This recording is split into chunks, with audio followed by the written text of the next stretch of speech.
ফেরেশতাদের মতামত জানতে গেলে ফেরেশতারা বলেছিল, এ আল্লাহ, ওরা পৃথিবীর বুকে খুন বইবে, ঝামেলা করবে, ফাসাদ করবে। নাহনু নুসাব্বিহু ওয়া নুকাদ্দিসু লাকা, নাহনু নুসাব্বিহুকা ওয়া নুকাদ্দিসু লাকা, ক্বালা ইন্নী আ'লামু মা লা তা'লামুন। আমরাই যথেষ্ট আপনার ইবাদতের জন্যে। আল্লাহ বললেন, আমি যা জানি তোমরা তা জানো না। এরপর আদমকে বানালেন। আদমের অবয়বটা সুন্দর করে আল্লাহ নিজের হাতে বানিয়েছেন। পৃথিবীর বুকে দুই চোখে যা দেখছি সবগুলো কোন ফায়াকুনের মধ্য দিয়ে হয়েছে। শুধু একটা জিনিসে আল্লাহ হাত লাগিয়েছেন, সেটা হলো আদমের অবয়ব বানিয়েছেন। আদমের ভিতরে আত্মা দিল, সঞ্চারিত হলো। এরপরে আদমের পিঠে হাত রেখে সমস্ত আত্মাকে বের করলেন। কিন্তু আল্লাহ তাবারাক ওয়া তাআলা আদম বনাম ফেরেশতা একটা প্রতিযোগিতার ময়দান বানালেন। একদিকে আদম আর একদিকে ফেরেশতা। জি, আমি বড় রাঁধুনি, তুমি বড় রাঁধুনি, কি আমার দেখা দরকার নাই। আগে সামান্য খাইয়া দাও, তারপরে বলবো কেমন রাঁধুনি। আমি বড় প্লেয়ার, তুমি কত বড় প্লেয়ার আমার দেখার দরকার নাই। আগে আমার সামনে 5খানা গোল প্রতিপক্ষকে ভরে দাও, তবেই তোমাকে বলবো বড় প্লেয়ার।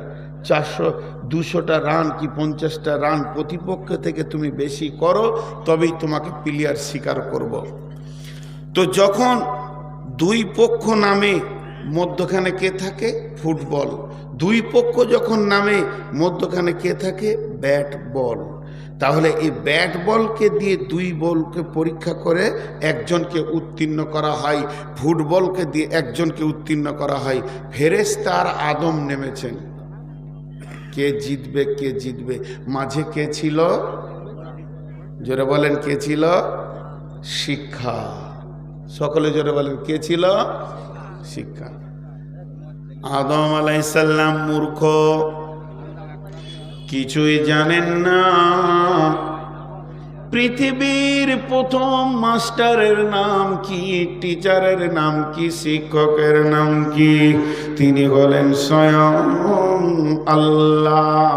আল্লাহ তাবারাক ওয়া তাআলা আদমকে কয়েকটি জিনিসের নাম শিখিয়ে দিলেন। তার মানে প্রাইভেট নিলেন, কোচিং নিলেন, টিউশনি নিলেন। যে ফেরেশতারা কেউ নাই। আল্লাহ বলেন, আদম, এটার নাম আলু, এটার নাম পেঁয়াজ, এটার নাম আদা, এটার নাম রসুন, এটার নাম আপেল, এটার নাম আঙ্গুর। এরকম বেশ কিছু মালের নাম বললেন। আদম একদিন ক্লাস করলো, কিছুটা শিক্ষা লোড হয়ে গেল, জ্ঞানের আলো আদমের ভিতরে ঢুকে গেল।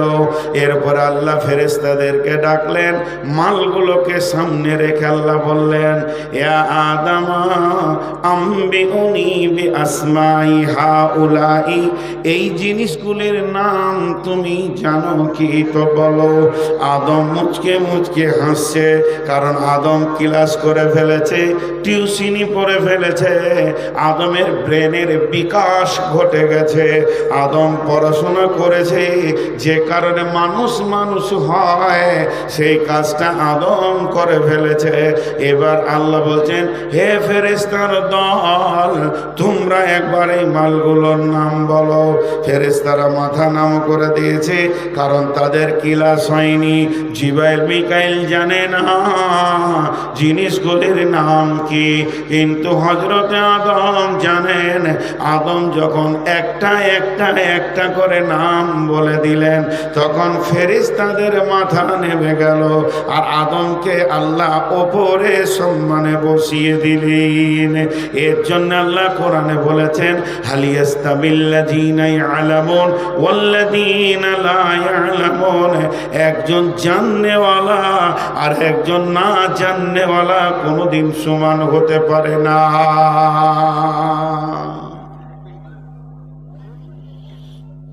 তাহলে মানুষ হলো কি নিয়ে? জোরে বলেন, কি নিয়ে? জ্ঞান, শিক্ষা।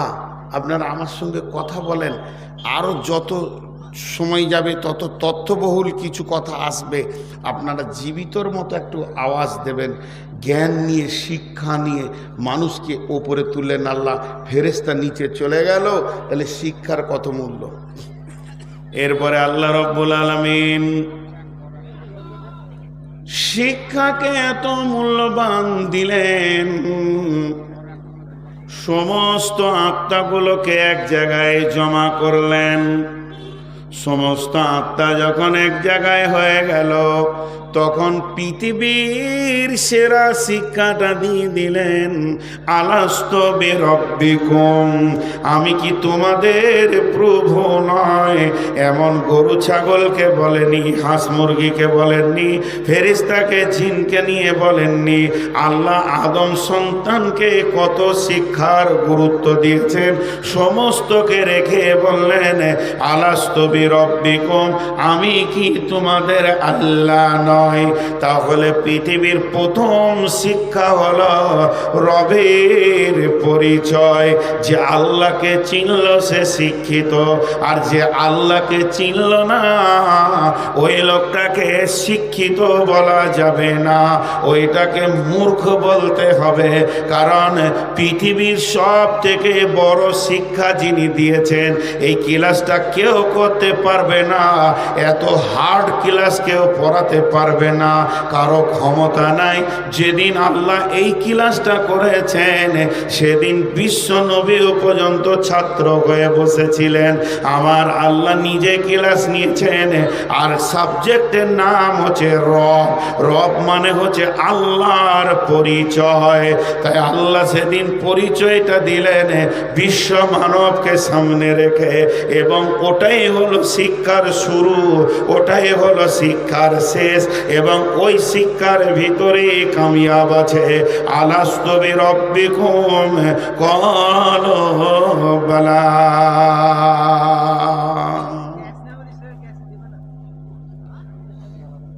ভাগ্য ভালো ব্যাংকে চাকরি পায় নাই, তাহলে এক প্যাসেঞ্জার ঢুকতো না, কাস্টমার সব পালিয়ে যেত। ব্যাংকে 3 কোটি টাকা গুনে দেয়, কোনো সাউন্ড হয় না। জি, আপনারা আমার দিকে ধ্যান দেন। আল্লাহর ওয়াস্তে দিয়ে হাতগুলোকে ভিখারির মতো করে বলছি, 10টা মিনিট টাইম দেন, তত্ত্ববহুল 4টা কথা বলি, বাড়ি চলে যাবেন, আমি একাই থাকব। আমার বিশ্বাস, আমি আমার আল্লাহর উপরে ভরসা করে বলছি, যেখানে কত তথ্য কথা আছে আপনি আমি বুঝবো। শিক্ষার গুরুত্ব তো আমাদের কাছে নাই, শিক্ষা তো আমরা নিইনি, শিক্ষাকে উপেক্ষা করি আমরা। আপনারা আমার দিকে তাকিয়ে থাকবেন, কেউ পেছন দিকে তাকাবেন না, সবাইকে মানা করছি। এই চাওয়ালা, খুব তাড়াতাড়ি বেরিয়ে যা, নাহলে তোর চায়ের কেতলি শুদ্ধ চলে যাবে। খুব তাড়াতাড়ি, ওই পয়সাটাও নিতে হবে না, কেটে। এত বড় সাহস কি করে হলো, যেখানে ঢুকবে গোটা রোডটাকে মেলা করে রেখেছে। সোজা হাওড়া স্টেশন চলে যাও, প্রচুর লোক চায়ের জন্য দৌড়ে বেড়াচ্ছে, একদম দেখতে না পাই যেন 1 মিনিটের মধ্যে রাস্তায় চলে যেতে হবে। তাহলে শিক্ষার গুরুত্ব দেখেন কতটা, আল্লাহ কতটা গুরুত্ব দিচ্ছেন। কোন বিরাগী মন উদাসী হীরা গুহার মাঝে, কার বিরহে চোখের পানি ঝরাই সকাল সাঁঝে। ছাড়ল বাড়ি কিসের আশায়, বাঁধল বাসা হীরা গুহায়। ছাড়ল বাড়ি কিসের আশায়, বাঁধল বাসা হীরা গুহায়। কার বিরহে আকুল আশা অন্তরে তার বাজে, কোন বিরাগী মন উদাসী হীরা গুহার মাঝে। কিসের বোঝা অন্তরে গড়ল তারে যত্ন করে, প্রভু তারে করল বরণ সারা জাহান মাঝে। কোন বিরাগী মন উদাসী হীরা গুহার মাঝে। হঠাৎ হলো জানা জানি, হঠাৎ হলো জানা জানি কানা কানি, আসলো প্রিয়র অসীম বাণী, আঁধার ধরা অজল গল কোরআন নূরের তাজে। কোন বিরাগী মন দাসী হীরা গুহার মাঝে। বন্ধু, এবার আল্লাহ তাবারাক ওয়া তাআলা তার নবীকে, আখিরি পয়গম্বরকে যখন বিশ্ব নবী বললেন, খাদিজারে পৃথিবীতে বর্বরতা ছড়িয়ে গেছে, পৃথিবীতে যেন আগাছা হয়ে গেছে, মানুষের কাছ থেকে নিরাপত্তা চলে গেছে, নিজের মেয়েকে নিজে জীবিত ধরে পুঁতে দিচ্ছে রে খাদিজা। পৃথিবীর দিকে তাকানো যায় না, রাহাজানি চিন্তায় আর যেন রাস্তাঘাটে যেখানে সেখানে লুচ্চামি ডাকাত মদ জুয়া তাসে পৃথিবী যেন বর্বরতায় পরিণত হয়ে গেছে। খাদিজা রে, জাতির জন্য একটা রাস্তা খুঁজে বের করতে হবে, আমাকে খাবার দাও। আম্মু জান খাদিজা বলেন, 3 দিনের খাবার রসুলের 7 দিনে শেষ হয়নি, একদিনের খাবার 3 দিনে শেষ হয়নি। বিশ্বনবী গারে হিরাতে কাঁদছেন জাতিকে বাঁচানোর জন্যে। ওই জাতি কোন রাস্তায় গেলে, কোন আলোটা পৃথিবীতে আসলে এই অন্ধকার বর্বরতা দূর হবে। আল্লাহ তাবারাক ওয়া তাআলা বিশ্বনবীর কান্নার প্রেক্ষাপটে জিবরাইল আমিন কে বললেন, যাও জিবরাইল, আমার নবীকে প্রথম শব্দ গিয়ে বলো, ইকরা বিসমি রাব্বিকাল্লাযী খলাক। হে নবী, তুমি পড়ো, যে রব তোমাকে সৃষ্টি করেছে এর প্রভুর নামে পড়ো। আল্লাহর নবী বললেন, আমি পড়তে জানি না। জিবরাইল বুকের সঙ্গে জড়িয়ে ধরলেন, যখন 3বার বললেন আমি পড়তে জানি না, আরো চাপ দিলেন। আর এমন সময় নবীজি বলতে শুরু করলেন, ইকরা বিসমি রাব্বিকাল্লাযী খলাক, খলাকাল ইনসানা মিন আলাক, ইকরা ওয়া রাব্বুকাল আকরাম আল্লাযী আল্লামা বিল কলম আল্লামাল ইনসানা মা লাম ইয়ালাম। 5খানা আয়াত এলো, 6খানা এলো না, 4খানাও এলো না। প্রথম আয়াত 5খানা এলো পৃথিবী আলো করার জন্যে। 5টা আয়াত এলো কেন? এই পৃথিবীর মানুষের জন্যে 5টা জিনিসের বড় প্রয়োজন আছে, অন্ন, বস্ত্র, চিকিৎসা আর আপনার কিনা শিক্ষা আর স্বাস্থ্য। এই 5টা জিনিসকে আমার রব প্রথম দিয়ে পাঠালেন এবং বিশ্ব মানবের কল্যাণের জন্যে প্রথম শব্দ দিলেন পর।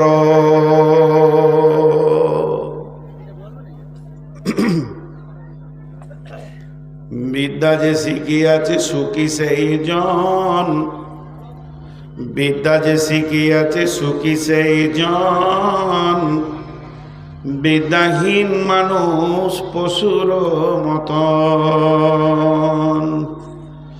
শৈশবে বিদ্যা শিক্ষা করিবারে কাল, একালে না শিখিলে বিদ্যা পরকালে ঘটিবে জঞ্জাল। তাই বলি অগ শিশু এখনো হইতে, যতন কর গো তোমরা বিদ্যা শিখিতে। গরিব দুঃখীর বাক্য হলে সুবচন, গরিব ভিখারির বাক্য হলে সুবচন। সাদরে তারে তুমি করিবে গ্রহণ, সম্রাট ধনীর বাক্য হলে কুবচন। ঘৃণা ভরে তারে তুমি করিবে বর্জন। সম্রাট সমসুখী সেই ভিখারি, থাকে যদি তার ঘরে আল্লাহওয়ালি নারী। শিক্ষার কত মূল্য, আল্লাহ কত গুরুত্ব দিয়েছেন শিক্ষাকে। আজকে আমরা শিক্ষার কোনো মূল্যই দিই না। জি, শিক্ষার কোনো মূল্যই দিই না। চলেন এবার বিশ্ব নবীর কাছে যায়। দয়ার নবী, আখেরি নবী, নবীদের নবী রাহমাতুল লিল আলামিন শফিউল মুজলাবিন ও দয়ার নবী গো আপনি শিক্ষার ব্যাপারে কি বলছেন বলেন। আল্লাহর নবী বলছেন তালাবুল ইলমি ফারিজাতুন আলা কুল্লি মুসলিমিন। পৃথিবীর বুকে যতজন কালেমা তোমরা পড়েছ, মুসলমান হয়ে গেছো, আল্লাহকে আল্লাহ বলে মেনে নিয়েছো, আমাকে আখেরি পয়গম্বর বলে মেনে নিয়েছো, দ্বীনকে ইসলাম বলে মেনে নিয়েছো, তোমাদের জন্যে আমি বিশ্ব নবী ইলম শিখাকে ফরজ করে দিলাম। ফরজ যা, নফল নয়, সুন্নত নয়, ফরজ। আমি শিক্ষাকে ফরজ করলাম, তোমাদের জন্য শিক্ষা হচ্ছে ফরজ, বাস মিটে গেল। তাহলে যে শিক্ষা করেনি সে ফরজকে মানেনি। তো ফরজ কয় ধরনের? ফরজ কয় রকম? দুই রকম। ফরজ কয় রকম? দুই রকম। একটা হলো ফরজে কেফায়া আর একটা ফরজে আইন। একটা হচ্ছে ফরজে কেফায়া আর একটা ফরজে আইন, এটা বাংলায় বলছি। একটা হচ্ছে যথেষ্ট ফরজ আর একটা হচ্ছে অপরিহার্য ফরজ। বুঝতে পারলাম? যথেষ্ট ফরজ কেমন কি? কেউ মারা গেছে, ডিঙ্গেলে কোনো মুরব্বী মারা গেছে, বান্দা খোলা থেকে 20-50 জন জামাতে হাজির হয়ে গেল, জানা যায় গ্রামের জন্য যথেষ্ট হয়ে গেল। চারিদিকে ধান কাট কাট মার কাজে ব্যস্ত। হঠাৎ ফোন আসছে আমার কাছে যে আমার বড় ভাইরা মারা গেছে। ছেলেরা বলছে আব্বা আপনি যান, আমরা কাজে ব্যস্ত, খালুজি জানাজা পড়ে আসেন। আমি একাই গেলাম, পরিবারের জন্য যথেষ্ট হয়ে গেল। সকল কি জানাজায় যেতে হবে? এটা ফরজে আইন নয়, এটা ফরজে কেফায়া। 1 জন 2 জন 10 জন 20 জন লাশটা দাফন করার মতো হলেই হয়ে যাবে। কিন্তু জোহরের আজান হলে ছেলেরা যদি বলে আব্বা আমরা কাজে ব্যস্ত, নামাজটা আপনি পড়ে আসেন, চলবে না। যতগুলো বালেক বালেগা আছে এবং যারা মুসলমান কালেমা পড়েছে প্রত্যেককেই জোহরের নামাজ পড়তেই হবে। এটাকে ফরজে আইন বলে। ফরজে আইন মানে অপরিহার্য ফরজ। অতএব এখানে কাউকে তুমি যাও আমার জন্য হয়ে যাবে চলবে না, তবে জানা যাই চলবি। নদিয়ার লোককে একটা কথা জিজ্ঞেস করছি, সবাই একবার আল্লাহর হস্তে মুখটা খুলবেন। আপনাদের দিকে জানাজাতে বেশি গুরুত্ব দিয়ে নামাজিরা যায়, বেনামাজিরা যায় না ফরজ নামাজে যায়? বেশি যায়। হ্যাঁ, বসে বসে বিড়ি খেয়েছে, জোহরের নামাজ হচ্ছে অসুবিধা নেই, দিয়ে জানাজা ধরে নিলে ওগুলোকে মেরে বের করে দেবেন, নাইলে ও মুর্দা আবার নেকি পাবে না, ঘুরিয়ে ভেজাল হবে, দোয়া কবুল হবে না। এগুলো বদমাস। তো যাই হোক, ওটা আমার বিষয় নয়। তাহলে শিক্ষাটা কি? কোন ফরজ? শিক্ষাটা কি ফরজে আইন, অপরিহার্য ফরজ, না ফরজে কেফায়া? 2-4 জন হলেই হবে। জি ভাই, অপরিহার্য ফরজ। তাহলে সবাইকে মৌলবি হতে হতো। শিক্ষা হলো ফরজে আইন আবার ফরজে কেফায়া। শিক্ষা হচ্ছে ফরজে আইন আবার ফরজে কেফায়া। ফরজে কেফায়া কি? এলাকাতে গ্রামে 2 জন 5 জন আলেম হলেই হয়ে যাবে, সবাইকে পাস করে সে সিদ্ধা পরে মৌলানা হতে হবে। এটা ফরজে আইন নয়, এটা ফরজে কেফায়া। এটা যদি ফরজে আইন হতো তাহলে পাবলিকরা জাহান্নাম চলে যেত, একজন জান্নাত পেত না। অতএব আলেম হওয়াটা ফরজে কেফায়া। 1 জন 2 জন 20 জন এলাকায় আলেম হলেই চলবে। কিন্তু এমন 2টি শিক্ষা আছে, এই 2টি শিক্ষাকে প্রত্যেকটা মানুষকে শিখতে শিখতেই হবে। তাতে যেমন জোহরের নামাজ প্রত্যেককেই পড়তে হবে, ওই রকম প্রত্যেককে শিখতেই হবে। যদি না শিখে তো কাবিরা গুনাহ হবে। সেটা কি? এই যে দেখছেন হলার, হ্যাঁ, সাইজ কত, কয় ইঞ্চি হবে? 2 ইঞ্চি 2.5 ইঞ্চি, খুব মারলাম। বড় যাদের তো 2.5 ইঞ্চি 2 ইঞ্চি, ঠিক না ভুল? কুইন্টালের গরু ঢুকে গেছে, সাংঘাতিক ব্যাপার। এ হলার যে কত বড় মজবুত, এতে উঁটও পার হয়ে যায়। যায় কি যায় না? কথা বলে না, যায় কি যায় না? তেমনি শুনেলেন আল্লাহ তাবারক ওয়া তাআলা দুই একটা শিক্ষাকে, 2টি জিনিস শিক্ষাকে ফরজ আইন করে দিয়েছেন। আম্মা জান আয়েশা বলেন, ইয়া রাসূলুল্লাহ, ইয়া হাবিবাল্লাহ, দয়ার নবী, আপনি আমাকে পাক হওয়া শিখিয়ে দেন, আমি কেমন করে পাক হব? বিশ্ব নবী বলেন, আয়েশা রে, তোমাকে পাক হতে গেলে শিখতে হবে কি? প্রথমে তুমি রুজিকে পাক করো। কাপড় চোপড় যদি ময়লা হয়, না পাক হয়ে যায়, সাবান দিয়ে ধুলে পাক হয়ে যাবে। কিন্তু রুজিতে যদি হারাম ঢুকে যায় রে আয়েশা, তাহলে কি হবে? তার থেকে মাংস হবে, রক্ত হবে, হাড় হবে।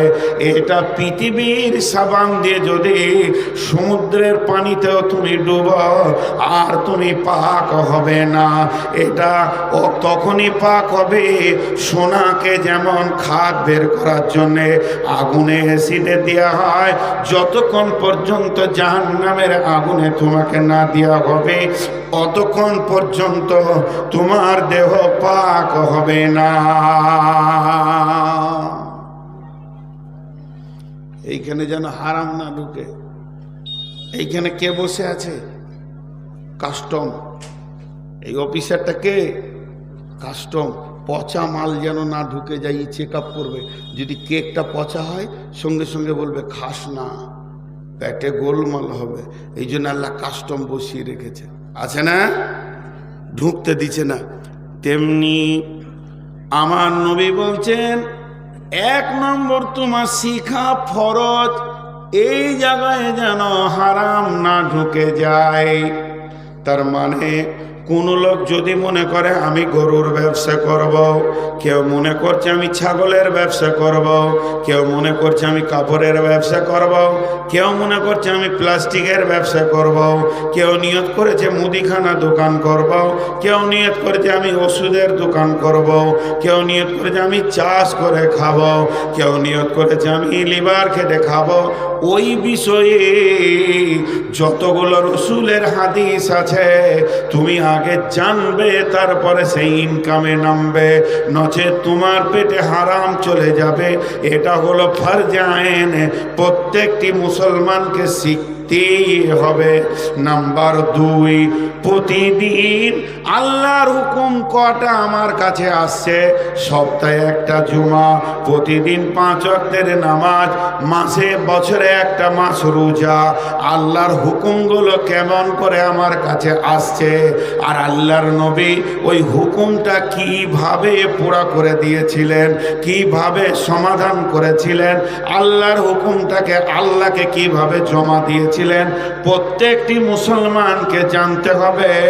আল্লাহর হুকুম, নামাজটা কেমন ভাবে পড়ব, রুজুটা কেমন ভাবে করব, এই 2টি শিক্ষা, একটা হলো ইবাদতগুলি আর একটা হলো ইনকাম। এই 2টি শিক্ষা করা ফরজ, শুধু ফরজ নয়, ফরজে আইন।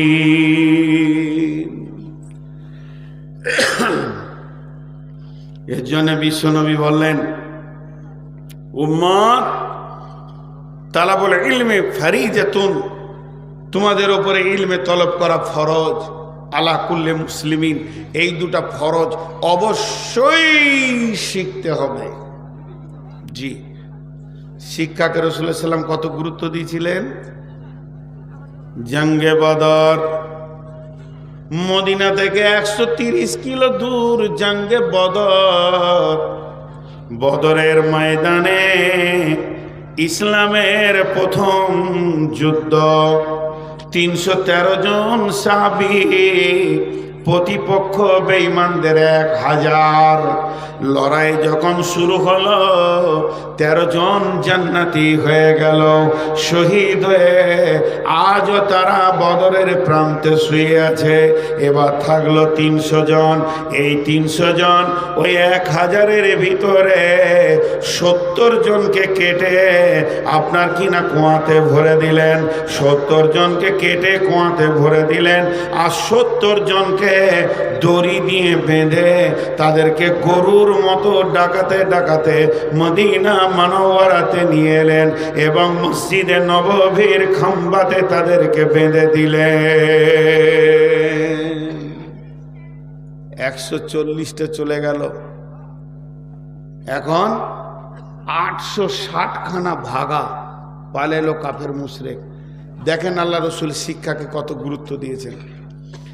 ওরা বাঁধা আছে এইভাবে, হাতকে বুকের সঙ্গে হাতকে পেছনে দিয়ে মসজিদে থাম্বাতে বেঁধে রেখেছে মুজরিমদেরকে। 70 জন বাঁধা আছে। হজরের সময় আল্লাহ রসুল আসছেন, তোদের দিকে তাকিয়ে চোখের পানি এলো। কেন? একই থাম্বাতে বাঁধা আছে রসুলের নিজের জামাই আর রসুলের নিজের চাচা আব্বাস, আর বাঁধা আছে রসুলের নিজের জামাই। তো 2 জন বাঁধা আছে। তো ওইটা দেখে আল্লাহ রসুলের চোখের পানি এলো, আরো সবাইকে দেখে পানি এলো। হজরের নামাজ পড়ালেন বিশ্বনবী। নামাজের পর বলছেন, রে আমার সাহাবীরা, এই যে মুজরিমগুলো এসেছে এরা দিন পায়নি, দিন এখনো বুঝেনি, এদের আক্কেল বিবেক কম, দিনের বিরুদ্ধে লড়াই করতে এসে বাঁধা পড়ে গেছে। এদেরকে যেভাবে বেঁধে রাখা হয়েছে এদের উঠা বসা করার মতো কোনো ক্ষমতা নাই। তো যদি একবার বাঁধনটা ঢিলা করা হতো তো মানুষগুলো বসতো, পাগুলো ফুলে গেছে, সারা রাত বাঁধা আছে। সাহাবীদের মধ্যে কেউ বলেন, রাসূলুল্লাহ আপনার মন গেলে ছেড়ে দেন, অসুবিধা কি আছে? বলে না, ইসলামে কোনো রকম একচ্ছত্র নাই, মাসোয়ারা করে কাজ করতে হবে, আলোচনা করে বাঁধনগুলো একটু ঢিলা করা হলো। বসে গেল সবাই। এরপরে বিশ্বনবী বসলেন, সাহাবীদেরকে নিয়ে এদের কি করা যায় বলো, এই লোকগুলোর কি করা যায়, এদের শাস্তি কি দেয়া যায়? একজন এক এক রকম বলছেন। হযরত ওমরকে বললেন, নবীজি ওমর রে, তোমার মতটা তুমি বলো। হযরত ওমর বললেন, ইয়া রাসূলুল্লাহ, ইয়া হাবিবাল্লাহ, আমি উমরের মত প্রত্যেকটি সাহাবীকে একটা করে তলোয়ার দেন, আর নিজের নিজের আত্মীয় বাঁধা আছে, কারো মামা, কারো চাচা, কারো ভাই, কারো ফুপা, কারো খালু, নিজের নিজের আত্মীয়র গর্দনকে কেটে মাটিতে ফেলে দেখ, এখানে কোনো কনসিডার নাই। এটা উমরের মত হয়ে গেল। এরপরে নবীজি বলছেন, আবু বকর তোমার মত কি? আবু বকর নরমপন্থী মানুষ। আবু বকর বললেন, ইয়া রাসূলুল্লাহ, ইয়া হাবিবাল্লাহ, এদেরকে শারীরিক নির্যাতন না করে অর্থের ওপরে চাপ সৃষ্টি করা হোক, তাতে ডবল লাভ হবে। একদিকে তো অর্থের চাপে পড়ে যাবে, ওদের অর্থখানিক ক্ষয় হবে, আমাদের বাইতুল মালে খানিক মাল জমে যাবে, পরবর্তী জিহাদের জন্য আমাদের অস্ত্র শস্ত্র হবে। বিশ্বনবী ফয়সালা দিলেন, রে আবু বকর, তুমি যেটা বলেছো ওটাই হবে। ওদেরকে ঘোষণা করে দাও, বন্দীদেরকে বলে দাও, তোমাদের যার যার আত্মীয় আছে খবর পাঠিয়ে দাও, তারা যেন অর্থ জমা দিয়ে নিজের নিজের বন্দিকে ছাড়িয়ে নিয়ে যায়। সেদিন বিশ্বনবী অনেক কেঁদেছিলেন, হিচকি মেরে মেরে মেরে মেরে কেঁদেছিলেন। কারণ বিশ্বনবীর কাছে একটা গলার হার আসলো। ওই হারটা কার? আম্মাজান খাদিজার। খাদিজার হারটা তার মেয়ে জাইনাবকে দিয়েছিলেন। আর ওখানে জাইনাবের স্বামী বন্দী রয়েছে, যে বেঈমান ঈমান আনেনি, পরবর্তীকালে তালাক হয়ে গেল রসুলের বেটি। ওই জাইনাবকে ওই ওর স্বামী বন্দী রয়েছে, সেই গলার হারটা বেটি দিয়ে দিল, বাইতুল মালে জমা করে দিল। আল্লাহর নবী গলার হারটা নিয়ে হিচকি মেরে মেরে কাঁদছিলেন। আর খাদিজার কথা মনে পড়ে গেছিল। সাহাবীরা কান্না দেখে বলেছিলেন, ইয়া রাসূলুল্লাহ, হারটা বাইতুল মালে জমা দিতে হবে না, ওরা আপনাকে দিয়ে দেওয়া হলো, আপনি নিজের কাছে রেখে নেন। আল্লাহর নবী বাইতুল মালে এমনি করে ছুড়ে দিলেন, না আমি এ মাল নিতে পারি না। এরপরে সেই মাল জমা হতে লাগলো। এক এক বন্দি চলে গেল চলে গেল চলে গেল চলে গেল। মুষ্টিমে 8-10টা থেকে গেল, 5-7টা 10টা থেকে গেল। তারা এত গরিব, তাদের আত্মীয়রা এত গরিব, মাস মাস দিন দিন সপ্তাহ সপ্তাহ খেতে পাই না। তাদের কাপড়ে পরনের কাপড় ভালো নাই, গায়ে তেল নাই, অভাবের দুনিয়া। বিশ্বনবী তাদের কাছে গিয়ে বললেন, ও বন্দিগণ, তোমরা বলো তোমাদের কোনো অর্থ সম্পদ আছে কিনা? বলে না, নাই। তাহলে কাজ করো, তোমাদেরকে কি তোমরা লেখাপড়া জানো? বলে জানি, আমরা অন্তত অক্ষর জানি, লিখতে জানি, পড়তে জানি। আল্লাহর নবী বললেন, আমার সাহাবীদের ভিতরে যারা নিরক্ষর আছে এদেরকে তোমরা স্বাক্ষর করে দাও, এদেরকে লেখাপড়া শিখিয়ে দাও, তোমাদেরকেও আজাদ করে দিব। তার মানে বিশ্বনবী শিক্ষাকে কত গুরুত্ব দিয়েছে, যে বন্দীকে শিক্ষার বিনিময়ে রেহাই দিয়ে দিয়েছি।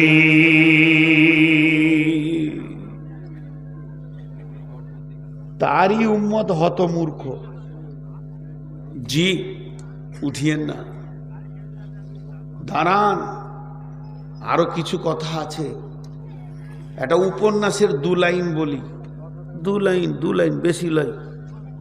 একটা লোক পানি জাহাজে সফর করছে, আর এরকম করে ও একটা বই পড়ছে, হাদিসের বই। ধরেন, জাহাজের কেবিন আছে, স্পেশাল জায়গা আছে, সেই স্পেশাল জায়গাতে বসে জানলার ধারে এমনি করে একটা বই পড়ছে, উপন্যাস পড়ছে। এমনি করে ধ্যানের সঙ্গে পানি জাহাজে পড়ছে, উপন্যাসটা ভালো করে খেয়াল করে পড়ছে।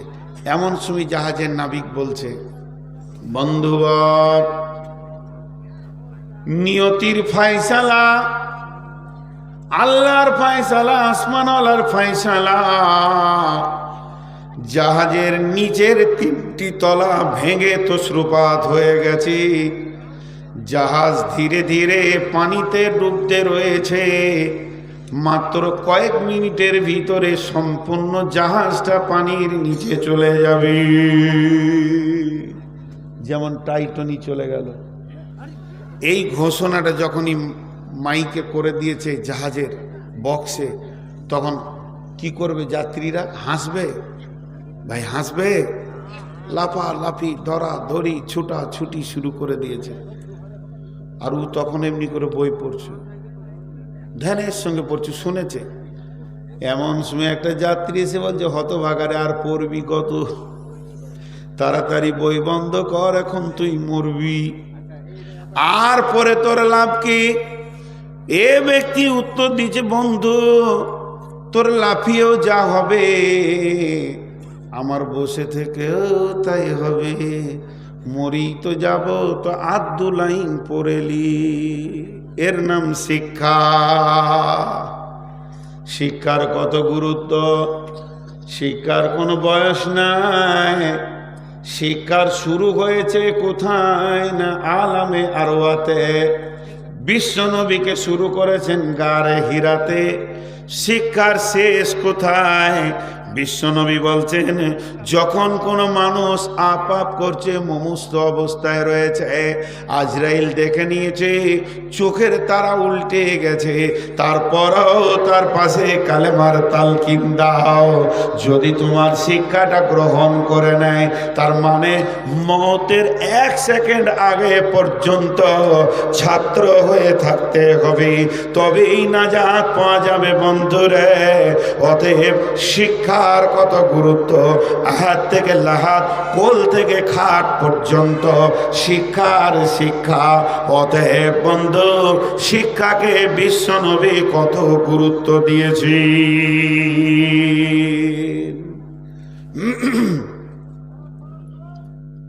আমাদেরও শিক্ষাকে গুরুত্ব আছে। এখন এই যুগের মানুষ যত শিক্ষাকে গুরুত্ব দেয়, তত এর পূর্বে 2-10 বছর আগে ছিল না, খালি মিশন আর মিশন।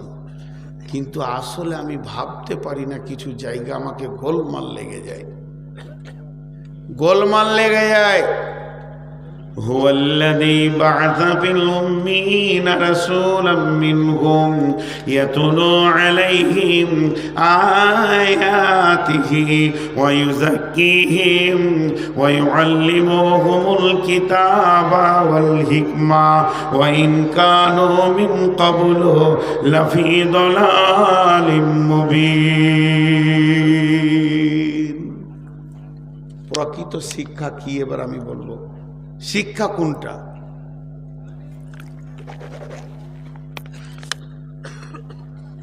এখন আপনাদেরকে আমি একটা কথা জিজ্ঞেস করি, শিক্ষা ভালো না খারাপ? এতগুলি লোক উত্তর দিলেন না। শিক্ষা ভালো না খারাপ? আর একটু জোরে সাউন্ডটা নিতে চাইছি। শিক্ষা ভালো না খারাপ? এতক্ষণ আল্লাহ, রসুল এবং দার্শনিক দিয়ে বলে দিলাম শিক্ষা ভালো। এবার আমি শিক্ষার বিরুদ্ধে চলে গেলাম। শিক্ষা হলো খারাপ। পৃথিবীর সব থেকে জঘন্য জিনিস হলো শিক্ষা। আমি বিরুদ্ধে চলে গেলাম, আপনারা আমার এই বিরোধিতাটাকে কেটে দেবেন। আমি খুশি হব যে আপনার কাছে আমি একটা জ্ঞান পেলাম। কেন শিক্ষা খারাপ? কেন? খবরদার ছেলে পিলেকে পড়াবেন না, একদম না। যদি স্কুলে ভর্তি করেছেন, এক্ষুনি বের করে নিয়ে চলে আসেন। জি ভাই, তাহলে আপনারা আমার কথার উত্তর দেন। ওষুধে ভেজাল শিক্ষিতদের দেয় না মূর্খদের দেয়? জোরে বলেন। বর্তমান ডাক্তাররা যেভাবে মানুষের সঙ্গে ডাকাতি করে, অন্য কেউ করে কি? ডাক্তারখানা যাবেন, সঙ্গে সঙ্গে আপনাকে একটা প্রেসক্রিপশনে কোণে 28টা রিপোর্ট করতে বলবে, প্রয়োজনে অপ্রয়োজনেও বলবে। এরপরে আপনার ল্যাবরেটরির সঙ্গে তার কন্ট্যাক্ট আছে, ল্যাবরেটরি বলবে কোন স্যারের, বলো অমুক স্যার, আলাদা টুকে রাখলো। একটা পেশেন্ট এসেছে, 12খানা চেক আপ হয়েছে, সেটা খাতা মেনটেন করার জন্য লোক আছে, এতগুলো টাকা পেয়েছি, তার ভিতরে তার পার্সেন্টেজ থাকে। ওষুধ কোম্পানি ডাক্তারকে কিনে নিয়েছে, ট্যাবলেট কোম্পানি ডাক্তারকে গাড়ি দিয়েছে, ভিটামিন কোম্পানি ডাক্তারকে জামা কাপড় দিয়েছে। যে চেম্বারটায় বসে চিকিৎসা করে সেটা মাসে ভাড়া লাগে না, সেটা ফার্মেসি দেয়, কারণ তার ফার্মেসিতে যে ওষুধটা রাখতে বলে সেটাই সে লিখবে। তাহলে একটা ডাক্তার সমাজের কলঙ্ক, একটা ডাক্তার সমাজকে বিলম্বিত করেছে, কষ্ট দিয়েছে। অতএব এটা কোনো চাষি করে না যে মানুষের জানকে নিয়ে খেলা করে না। আপনি চোখের পানিতে অঝোর নয়নে আব্বাকে, মাকে, সন্তানকে, বিবিকে কোলে করে তার সামনে কাঁদছেন, আসে মুছে হাত দিয়ে মনে করছে একটা পাকা খরিদ্দার চলে এলো, কপালে ইলিশ মাছ লেগে গেছে। তার মানে একটা ডাক্তার যখনই বড় কোনো রুগী দেখে, তখন মনে মনে করে আমার বংশীতে বড় বোয়াল লেগেছে, তার দিলটা কত খুশি হয়।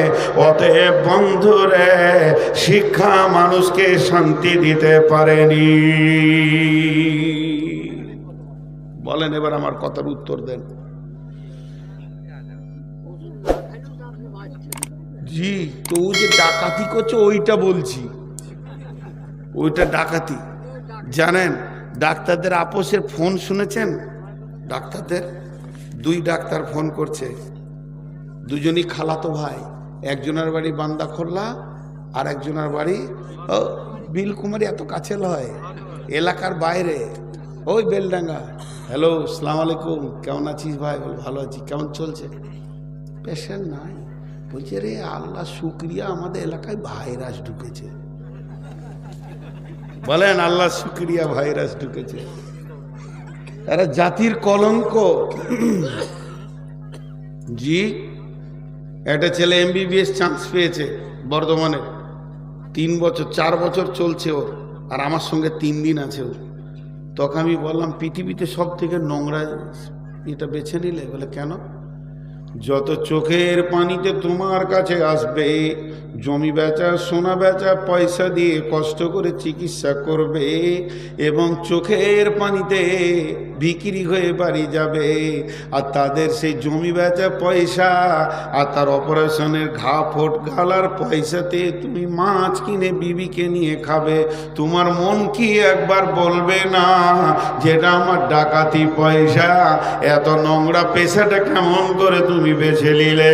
একজন ডাক্তার তার চেম্বারের সামনে লিখেছে, ভালো করে শুনবেন, হে প্রভু, এটা যে কত বড় বিড়ম্বনা, এটা যে কত বড় বিড়ম্বনা, প্রতিদিন কত অসহায় মানুষের ভিতরে আমার রুজি।